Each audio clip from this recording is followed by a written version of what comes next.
Welcome back. You're still watching Faith Avenue right here, and this is your brother, Mr. Cage. We are on Cage and the Clay segment. I'm enjoying the life of, Apostle Julius Mwanza. What a powerful song right there by Pompey. No Weather 2019. Will win it all out. We are joined by a very beautiful mom right here. Of course, the wife of, the Reverend. And this is no other than Florence Mwanza. Mom, how are you? And welcome to Cage and the Cage. I'm fine. You're looking good. Thank you. I'm very fine. Are you relaxed? Yes, I am. Ah, great. Man of God, let's talk about your tertiary education, or probably what's your highest level, or maybe the schools that you went to throughout up to your highest tertiary, level. Well, of course, I've gone up to having a diploma, and by the grace of God, trying to pursue a degree in theology. Are you pursuing, or you're trying to? About to get into that, yeah. Okay. But because of time and being very busy up and about with ministry, in and outside the country sometimes, so there hasn't been much time. Yeah, much time. Yeah. So trusting God that I think with technology maybe I can start online. Yeah, something online. Yeah. Okay, great. Sure. Yeah. So before you went to the college, tell me, how many schools did you pass through? I can't remember. You mean as in secondary school? From, say, primary, From primary, I think about, because I had been to, my father being, a primary school teacher, a headmaster. Every time there was a transfer, it meant I was also on transfer. Okay. So I also went, to a new school. So I had quite a number of them while I was in primary, right there in the northwestern province. So okay. If I am to be very, very specific, I think almost about 5 of them. Primary school level? Yeah, where or up to secondary school? No, the primary school level, yeah. But secondary school, I think there was just one. Okay. Yeah. Now tell me, being a child of the headmaster, did you at any point feel some sort of pressure? Obviously people would expect much from you in terms of school performance. Yes, lots of it, and especially sometime when I was in grade 5, I was actually taught by my father. Okay. And wow. There was so much that my father expected from me, and my father never wanted me to have anything less than position number 1. And it was not as he wanted. It was sometimes very difficult. Okay. Yeah. So he, especially having been the one that was teaching me, he expected me to perform exemplary. Yeah. So but there was so much pressure. You find sometimes you pass number 4, number 5, number 3. But him just really wanted What was like your worst number that you ever got? I think 4. 4. Yeah, and then when yeah, so getting to number 4, then I must have the ones ahead of me should be all boys, and if there's any girl there, then I am in trouble, because he would say, wow. Yeah, so. Yeah, basically that's what it was. So the worst position I ever got was number 4. Okay. Yeah, but besides that, 2, 3, 1, 2, 3, 1, and all that. Yeah. Okay, great. And that time it was not like the way it is this time. The way they used to really do it, those days, on the actual closing day. Yes. On the actual closing day, the parents are there. You all gather, and then the class teacher, they would be shouting out, the names of the pupils that did well, and then they will call classes from class 1 to whatever class. So they would say, okay, now grade 3 or is it grade 4, 5 up to 7. Then they will say number 1. They will shout out, you know, the number 2, number 3. So give a few prizes. Yeah, sometimes yes, they will give you books, pens, and you know, and things like that. So there was so much pressure, and just the you know. The shame that some of the parents would go through to have their son or daughter get the worst or the last number, or even not even be found, you know, on the list. So that is actually how it was. So there was so much pressure. So you find they will tell you, It's not like nowadays you will not where eat. you're just given a form. You read Nobody even knows what position you are in class, and you know, that's exactly the way it was. So do you think it was better that time than now? I think so. Or why the change? I don't understand why the change, you know, took place, but I think it was giving it more competitive, yeah, because it gives you that, you know, spirit to compete and do a little bit more, yeah. So unlike the way it is now, it's quiet. People don't know what you have done, but I think it was better then. All right, Mom, who is Apostle Julius Mwanza to you? Apostle Julius Mwanza, he's my husband. He's the Why? father. Why he's my husband? Yes. Because I married him. Marry you. In African context, women get married too. Okay. Okay. Yes. Then he married me. Okay. Yes. I like it. Yes. So walk me through your love life. When did he meet you, or when did you meet him? I remember both of us were living in Avondale. Okay. I was staying with my elder sister, our firstborn, Okay. and he was staying with his uncle, the one we mentioned. Okay. I was going to Catholic, and there was a day when my sister invited me to his church, because the pastor who was at their church by then used to be a friend to my elder sister. So now, because they were together at school, at one time they met and she was invited to that church. So we decided to go to that church, and when I went to that church, I decided to stay there because I felt this is the church I need. You felt his presence was okay? His presence? No, the service was just, the environment was different from where I was going before. What was different? Just the way the word was coming out and just everything which was happening. Okay. By then for me, it was the first time I was attending the Pentecostal church. Oh, okay. So when I went there, from there I just made a decision to say, this is the church I need. So when I joined that church, I didn't even know him. I was at a boarding school. By then I was in grade 9. Tell me, how did you come to know him? How did you meet? How I met him? Just at church there, we started interacting with the people in the church, not the same day, of course. Okay.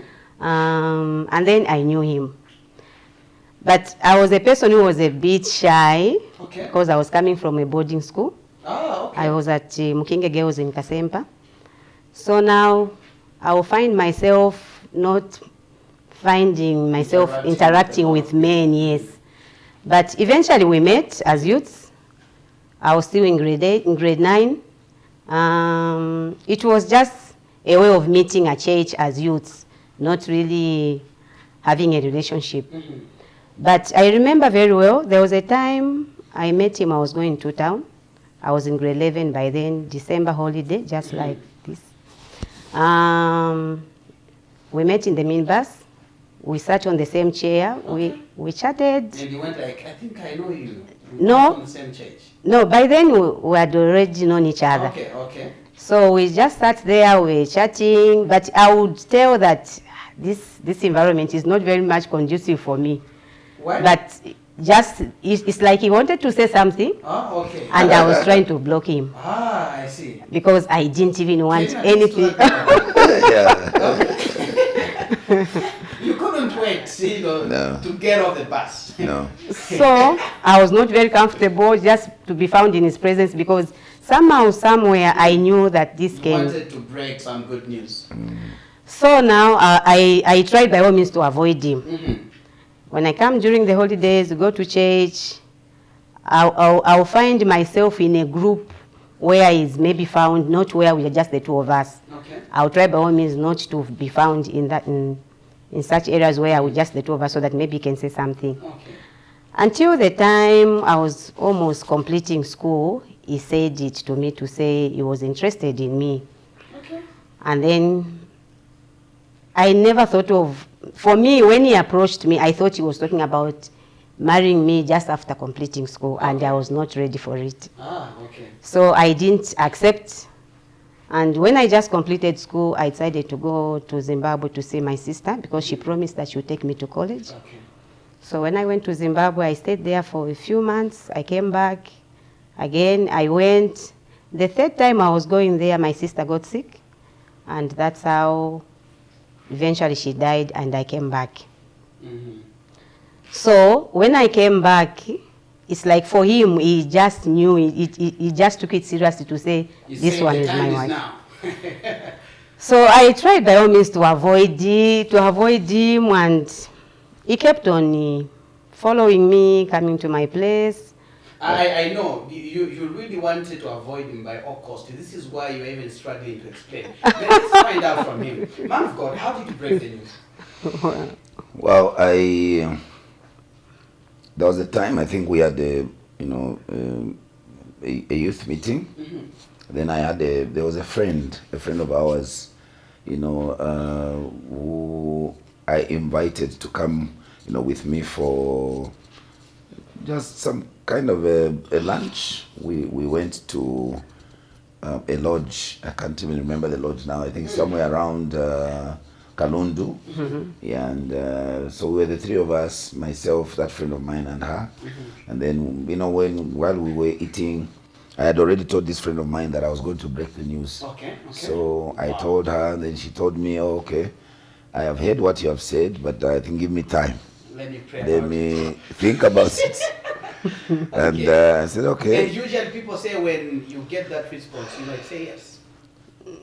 Yeah, but I think it's not always a yes. Okay. Yeah, I think it's not always a yes, because even for me, it was not easy, because I think that time she had just completed. She was just right into, there was this sort of a mix-up in terms of what to take first. Was it college? Was it marriage? And things like that. So Let's find out next from now. yeah. Mm-hmm.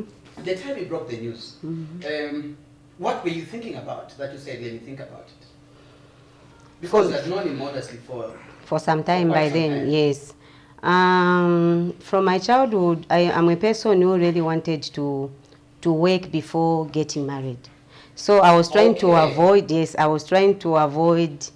putting myself into relationships before I do what I really wanted to do. Okay, I see. So I was trying to avoid all such things.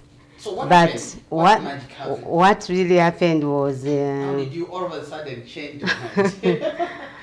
all of a sudden, okay, though I was trying to avoid him, it's not that I didn't like him. Mm-hmm. I liked him, but I didn't want to disturb my education. Okay. Later on, maybe it was because I really wanted, my sister promised me that she would take me to school, and that was the person I depended on for school, yes. So now what happened was when my sister passed on, and then after my sister passed on, I looked at myself going to school. I tried to find money from my parents.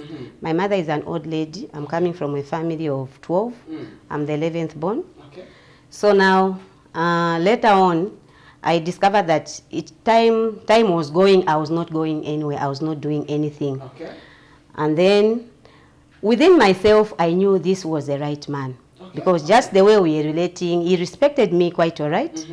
The way he related... showered some love, quite all right. Yes, but in our relationship, we never had a relationship where maybe you come and give me money. Okay. I told myself I'm not into this relationship because of money. So when he tried to give you money, I was refusing. Okay. But you take me out, Uh-huh. we'll go and have some lunch maybe somewhere. Even if there is change, maybe he has given me money to pay the bill. You would rather eat his food, but Eat not his money. food, but money I will return the change. Okay. All right. Man of God, why how of other people? You know, the peace that I had in my heart. For me, I think it clicked very clearly that this was the one that God gave me. She was a, very, very tender-hearted rather, and she also was not a mixed-up one, where you see her mixed up with so many people here and there. So I also liked that part. And I think one thing that I really did was each time I visited her, she was either at home or she was sent to some place. And she was very, very specific, with those places where she was to. Yeah, so there was no diversion, as in, now that I have been given a chance to go, so she was not that kind of a person. So I really loved that, because I think that's what I really was looking for in a woman that I was going to take as a wife. Yeah, so she really made my heart melt because of the way she related, even with other people. She was a social person, but not one. How about you one say, where you just want to mingle with anyhow with the language that is also not, there are those people that have language that is sort of like inviting and, inviting and also sometimes just sarcastic languages. But she was not that kind of a person. And every time I visited her, and in fact, during that time, I also made sure there was no time I visited her home, or where we were just the two of us late in the night. Every time when I visited, I literally went, knocked at the door and entered in the house and sat inside. All right, let's run real quick. How did you break the news to the parents? My parents? Yes. About your intentions. Well, that time my parents were still in Northwestern Province. My father had not yet retired, so I sent word that I wanted to go and see them, and I did go to to see them. I got leave because that time I was actually working. Oh, okay. I was actually working, so I took leave, and then I went to Northwestern Province to go and see them. And I went and told them what my intentions were, and they were excited. Okay. Yeah, my mother was excited, my father too was excited. But as usual, there are those things where they want to ask, questions, what kind of person you have found, what tribe the person is, and all that. And all they told me was, if you are happy, we are happy for you. Oh, great. Yeah. Ma'am, Yes. what do you like the most about the apostle here?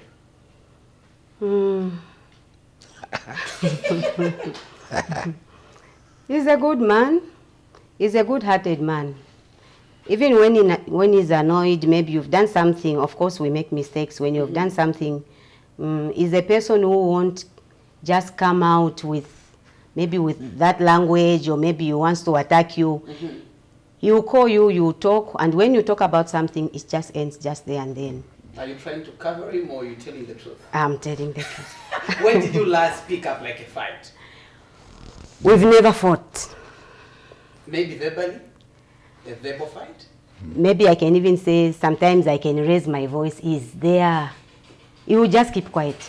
And then afterwards, he will just come and say, let's talk about this.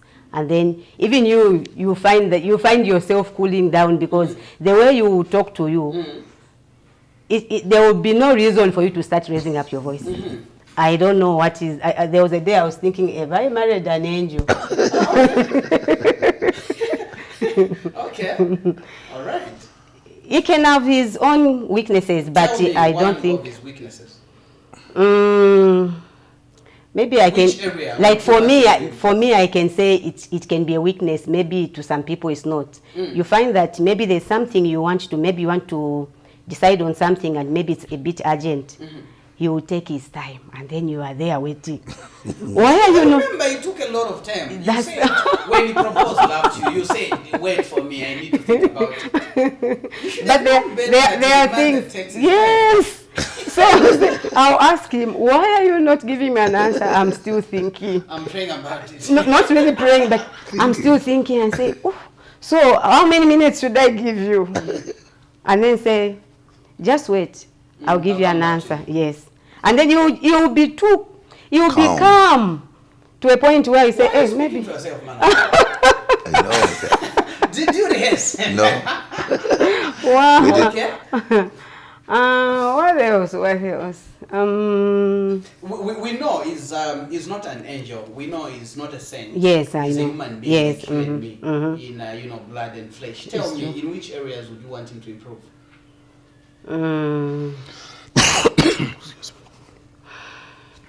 Sometimes you find that maybe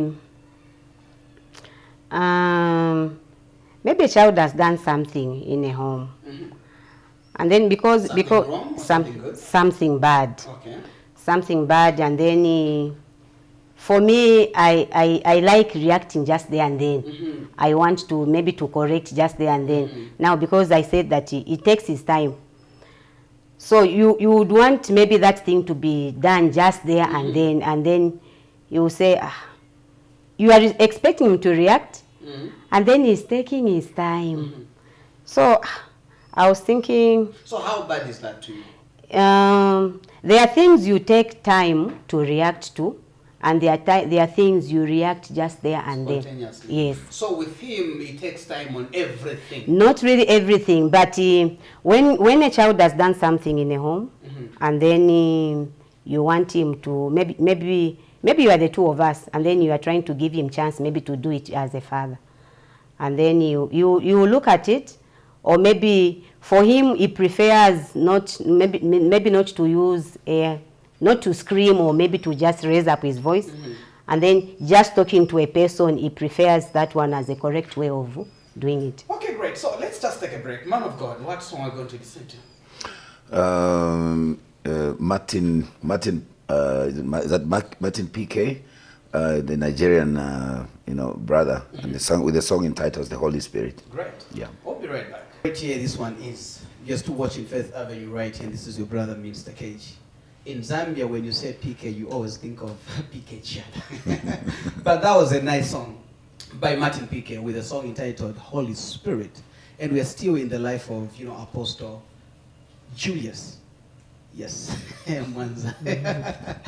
Man of God. Yes, sir. Are we enjoying ourselves here? Oh yeah, I think it's a good experience. Exactly. Yeah, it's like rolling back to into your past. In reverse. That's right. Yeah. Rewinding, rather. Rewinding. Yeah. Okay. Tell me, for how long have you been in marriage? We have been married for the past 19 years now. 19 years? Yeah, we just clocked 19 years on the 11th of December. You need a hand. Yes, I think we do. I think we do. We do. Yeah. Yeah, it's true. Okay, Mom, how does it make you feel? 19 years of work without, thinking twice to turn back on him? I don't even think, in case something happens and then maybe somebody comes and tells me that you go back to your mother's place, I don't think I can enjoy my life. Without him? Without him, yes. Okay. Authentication. I'm used to just be with him. It's part of you. He has become part of me. Even when he goes out for ministry, there was a time I remember he went to Malawi for a month. It was not easy. It was not easy. Even the children were saying, "Mommy, you look so lonely. You look so lonely." Even when I'm with other people, I will just sleep to say he's not around. I see. I've gotten used to live with him. So, in which year did you get married, specifically? We got married in 1999. 99. Yeah. And in which year did you have your firstborn child? It was at 2000. If at all you have, do you have children? Yes. How many do you have? We have 4. 4? Yeah. Okay, so when did you have the first child? 2000. 2000. Yeah. Did you plan to have your child a year later, or it coincidentally happened? We were looking forward. Did you plan to have your child a year after your marriage?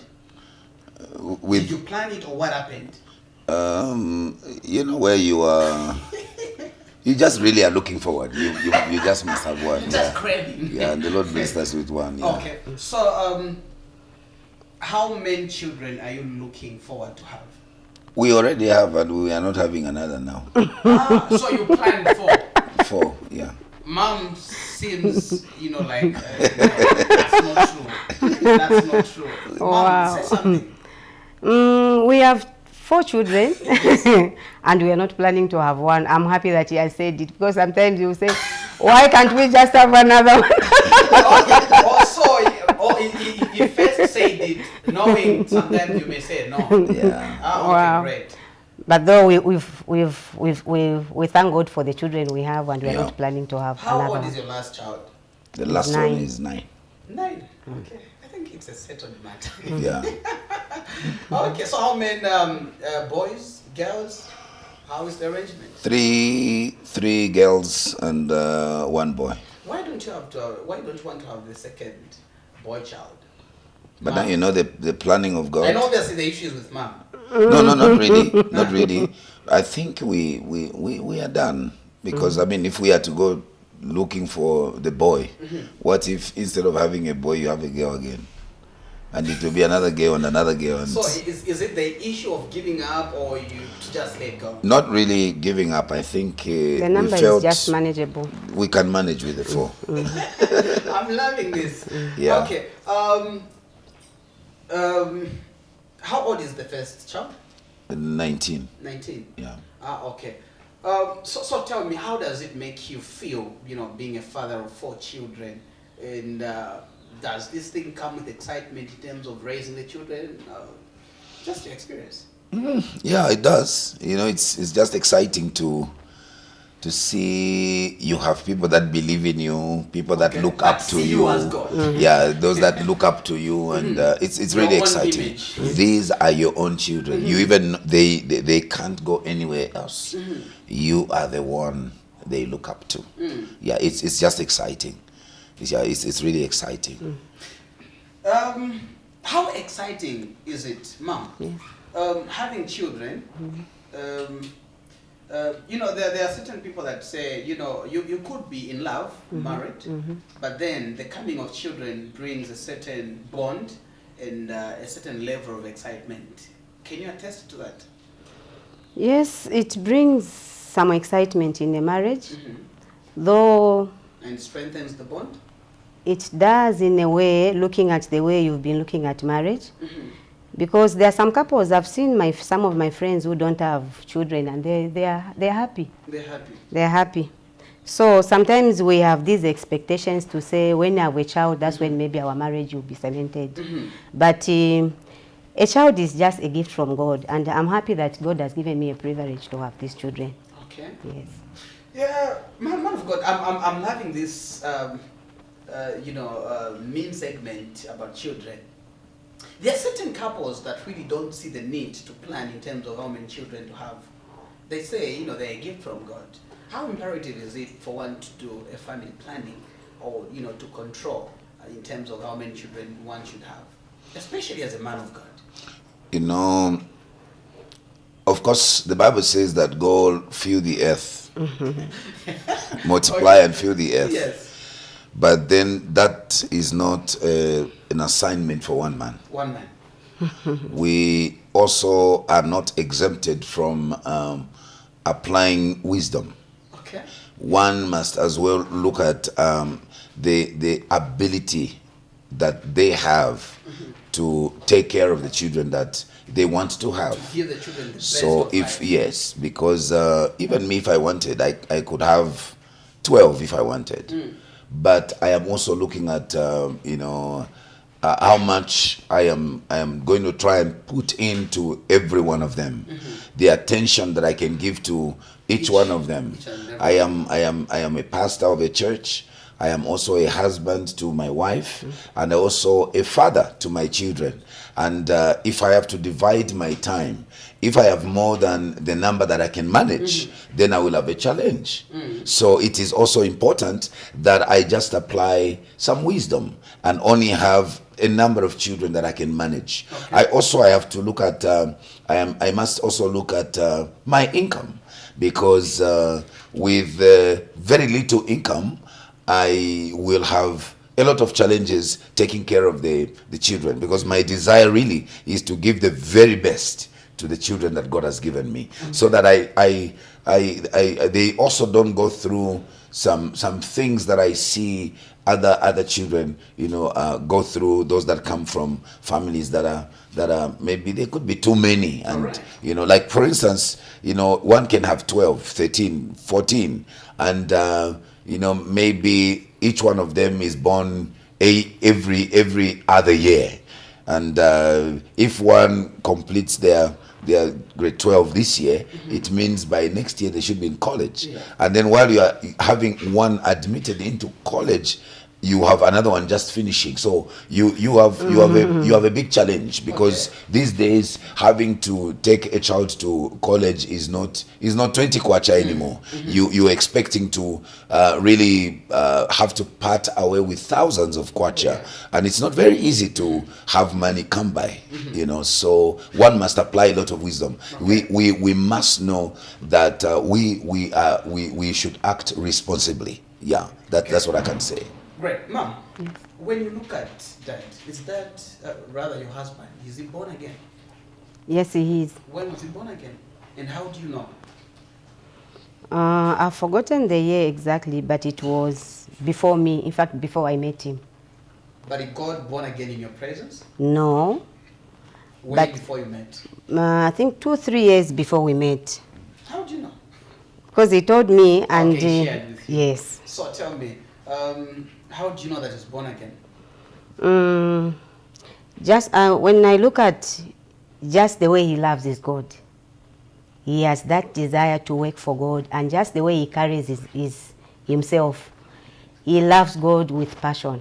When did he become a pastor?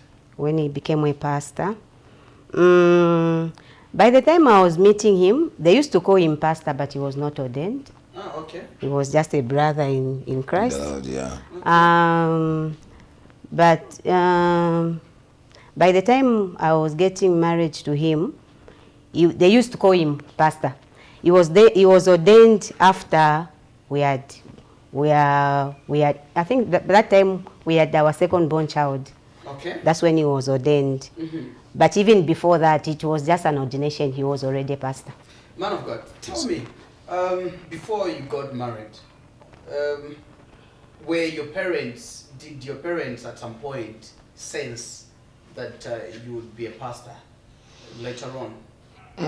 If I can remember very well, I think my mother did, because I was in the Catholic Church, and I was an altar boy, and while in secondary school, I think I would say I gave my life to the Lord while in secondary school, but I didn't know what had happened to me, because I came and gave my life again to the Lord afterwards. Yeah, so because I gave my life to the Lord, and then there was just this passion. I really wanted to become a priest, and then my mother was very excited when she heard about it. In Catholic? Yeah, in the Catholic Church. Wow. I wanted to become a priest, and then there was this serious passion in me to save, and until eventually I went and met one Catholic bishop who is now, I think he should be late now, I think he was in Solwezi, Bishop Potani.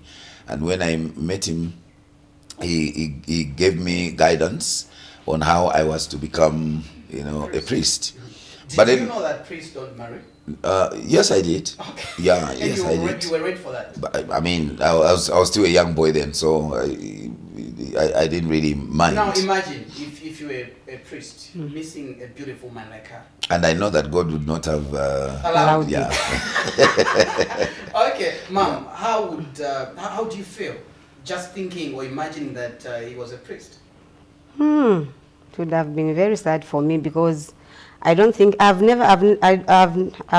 not imagined myself getting married to another man apart from him. Okay. Yes. Yeah. Yeah. So when all that happened, somehow, with time I changed places and gave my life to the Lord again. And in fact, the reason I sort of like gave my life to the Lord again, it was within the Catholic Church again, where I attended a meeting by those they call the charismatics. And then I was inspired by the way they prayed. I think there was so much of the presence of God, the zeal and all that. And when I was leaving that place, somehow something had already taken place inside me. Then I met one man who was a ZNS man in Avondale then. And this man, met me. I was with a friend of mine, a lady. She was staying just near our home. And, we were neighbors. So as we were walking, this man knew this, lady. And he just called her and told her, Iwe,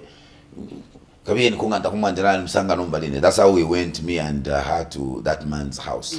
So that's how, when we entered the house, he found us. And then the man started speaking to us the word of God.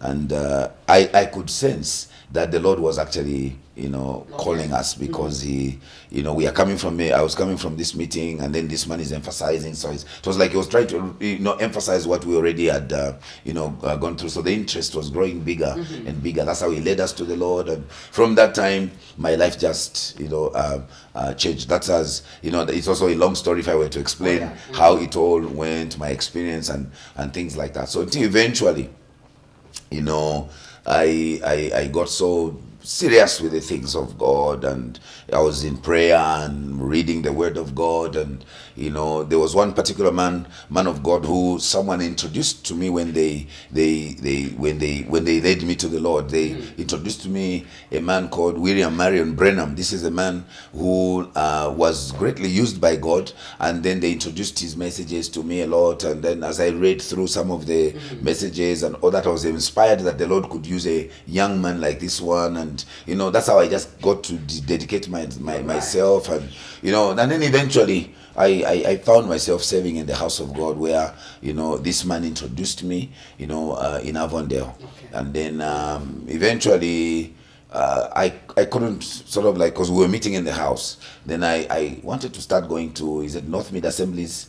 I would go, and then some of the Sundays I wouldn't go because I didn't have transport. So the first Sunday I attended North Mid Assemblies of God, I was amongst those that were newly born again, of course, and where even when they say those who want to give their lives to the Lord, you want to give your life to the Lord again. So and amongst those that stood up that day, I ended up in the hands of the man of God called Chiwambaganyama, and as a counselor. So he counseled me and encouraged me, and by the grace of God, since then I only have met him once, actually last year. And I reminded him of an experience that I had when he counseled me, and he was very excited to know that I was actually now a pastor. We met at Miracle Life. So that is how my life was. And then I joined that church, not really, not North Mid Assemblies, but because of the challenges with transport, the man who led me decided to take me to a church in Avondale. Okay, great. Yeah. Let's do this, Mom. This is a bit sensitive.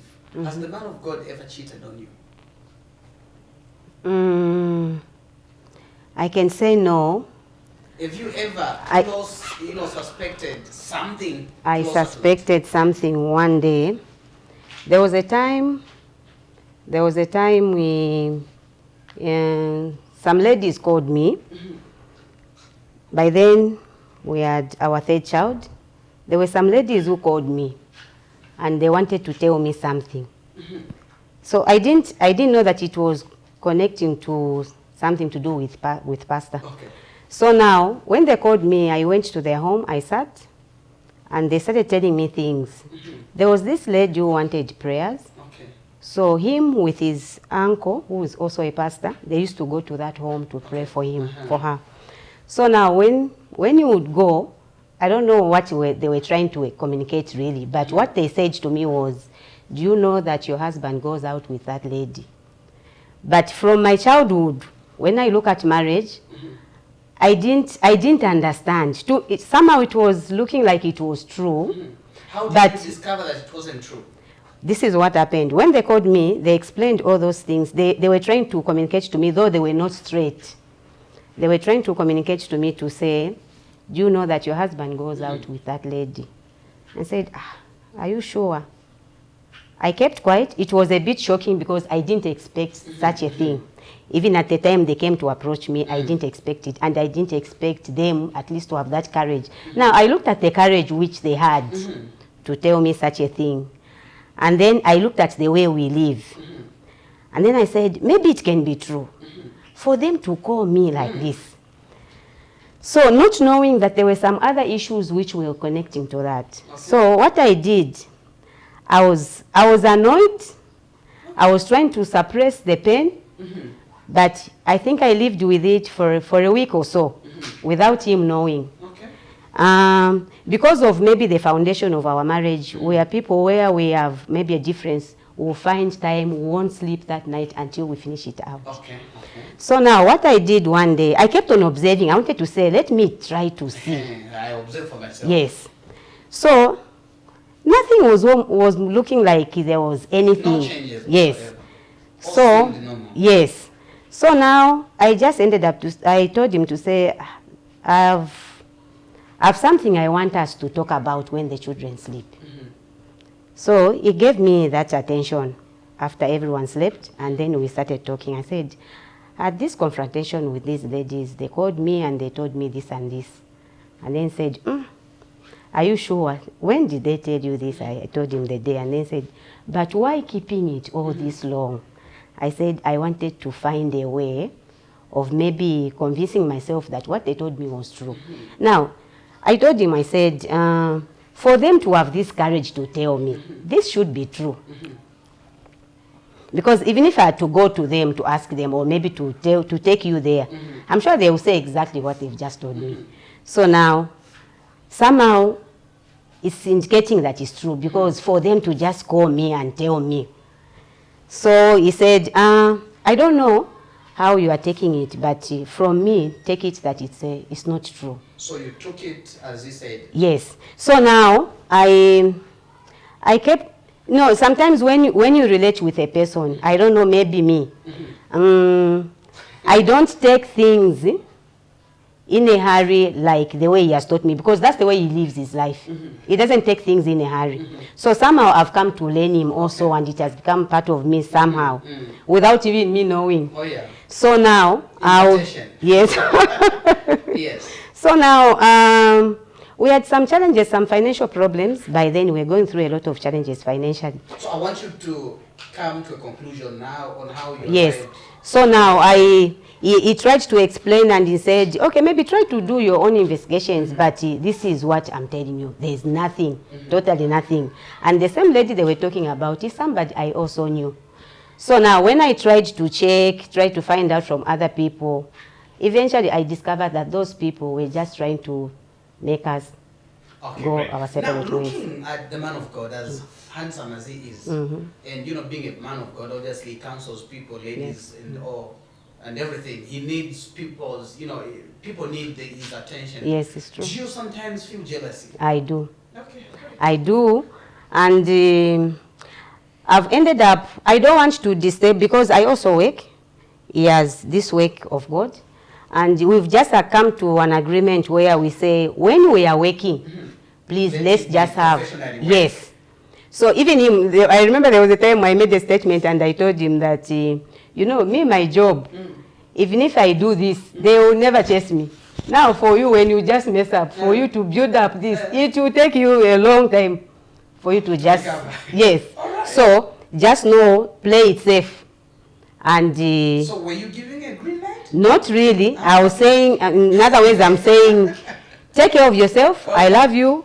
I feel bad when I see you with ladies, but just make sure that it's this life, when we just mess up, remember you're accountable for God, to God, and also to me as your wife. And we have these children to take care of. Okay, great. So for men of God, when they see it takes time to recover, why not listen to Dietrich Haddon with the song Sinners Saved by Grace? We'll be right back.